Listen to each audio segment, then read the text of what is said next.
You know, I didn't think Apple was going to do it, but you look at the leaks right now and it seems they will. Because yes, according to some new information, we will be getting hardware at WWDC and it gets really interesting.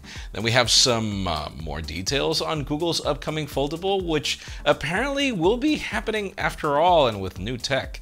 And if you're a Windows user that's been waiting for a significant update, it's finally coming, sort of.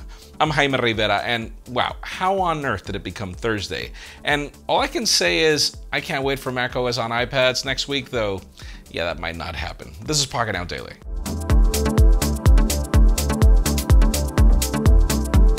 The official news, as per usual, begin with deals, and also the reminder, feel free to skip this section in the time codes if saving money is not your thing. Anyways, let's start with Samsung and Amazon. You can currently get the regular Galaxy S21 5G for $70 off, leaving the base model at $629. The Galaxy S21 Plus is getting the same treatment, leaving some variants as low as $730.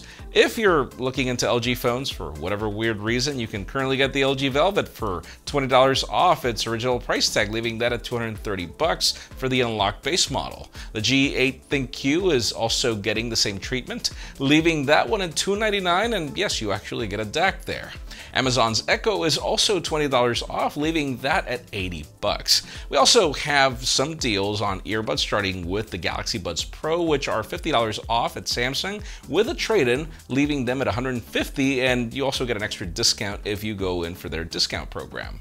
Finally, B&H also has the Pixel Buds available for $50 off as well. We have more deals on Razer peripherals, gaming monitors, TicWatches, and more in the description. Sticking to official news, let's talk about Samsung and affordable Windows 10 laptops. Yes, the company recently gave us their higher-end ones. Go check out my review on the Galaxy Book Pro 360, by the way.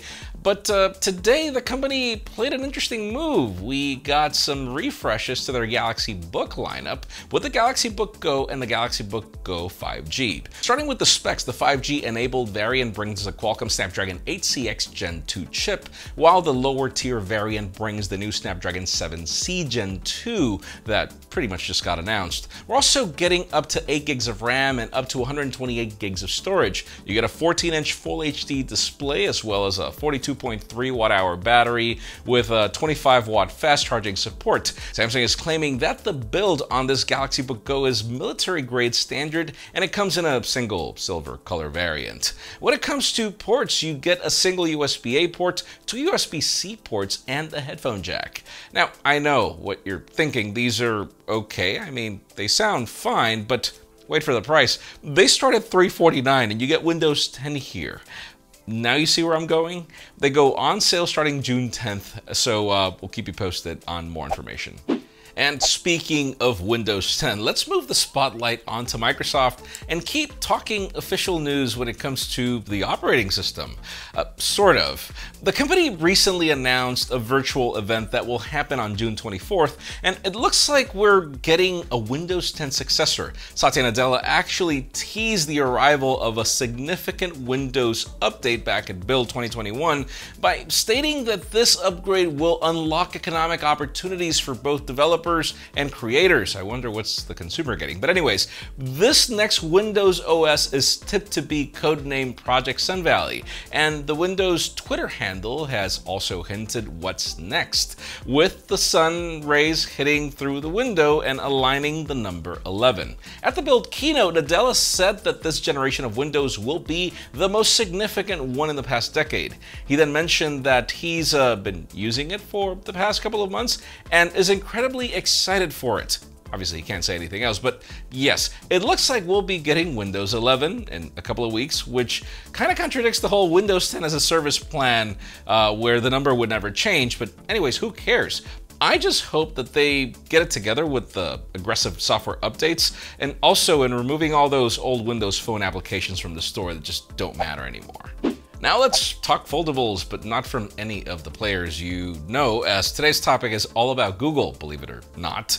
We've been getting rumors of a foldable Pixel for a couple of years now, but they have significantly intensified this year ever since we got the codename Passport in the Android 12 beta. Well, according to a new report from ET News, Samsung is not planning to keep the ultra-thin glass to themselves. It seems the company will be supplying Google with this solution as well, and this is major. If I'm not mistaken, that would be the first time that we get a UTG on a foldable that's not a Samsung phone.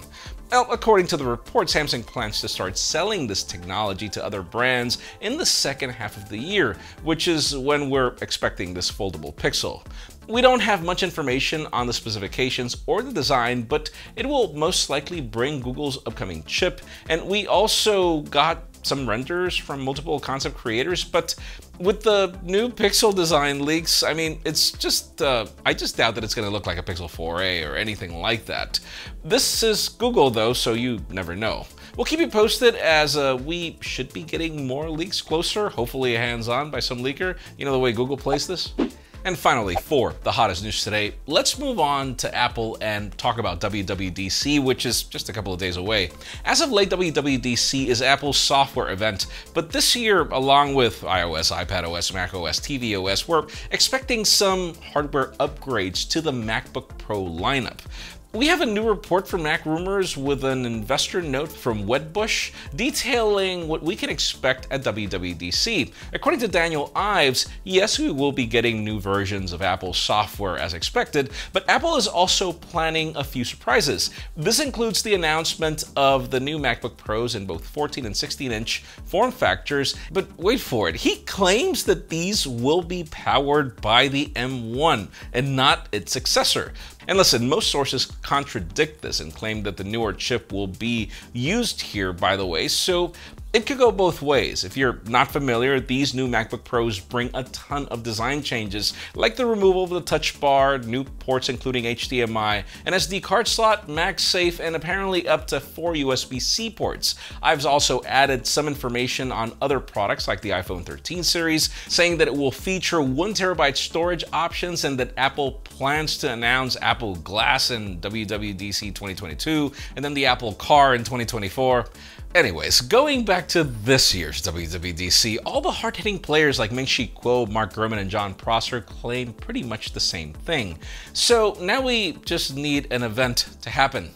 In today's question, let us know, would you care if the new MacBook Pros are launched with the M1?